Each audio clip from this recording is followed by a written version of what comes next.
Syria যখন সন্ত্রাসী বিদ্রোহীদের দখলে চলে গেল, প্রাণ বাঁচাতে দেশ ছেড়ে গেলেন প্রেসিডেন্ট বাশার আল আসাদ।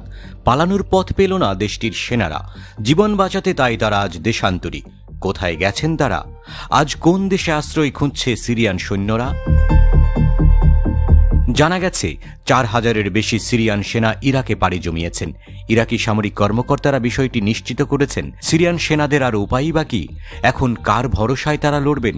ইরাকের আনবার ট্রাইবাল মোবিলাইজেশন ফোর্সের এক কর্মকর্তা জানিয়েছেন, সিরিয়া থেকে আসা সেনারা তাদের অস্ত্র আর গোলাবারুদ সমর্পণ করেছেন।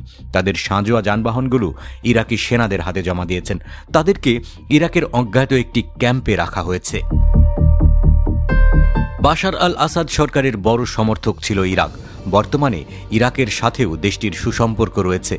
কিন্তু বিদ্রোহী সন্ত্রাসীরা দামেস্ক দখলে অভিযান শুরু করলে ইরাক নিরপেক্ষ ভূমিকা নেয়। সেই সব পুরনো আলাপের চেয়ে বর্তমান পরিস্থিতি ভয়ঙ্কর হয়ে উঠছে।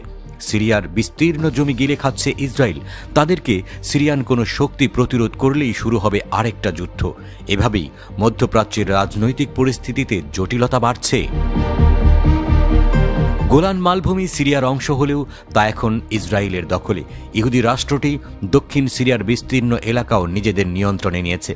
গত ১০ ডিসেম্বর থেকে দেশটির গুরুত্বপূর্ণ সামরিক স্থাপনা এবং বিমান ও নৌঘাঁটিতে টানা বিমান হামলা চালিয়েছে ইসরায়েলি বিমান বাহিনী।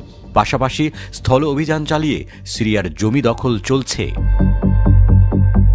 ইহুদি সরকার জানিয়েছে, সিরিয়া থেকে যেন ইসরায়েলে আক্রমণ না হয় তার জন্য সিরিয়ার ভূখণ্ডেই একটি নিয়ন্ত্রিত অঞ্চল গঠন করবে তারা। সিরিয়ার আসাদ সরকারকে হটানোয় সক্রিয় ভূমিকা ছিল বিদ্রোহী গোষ্ঠী হায়াত তাহরির আল শাম।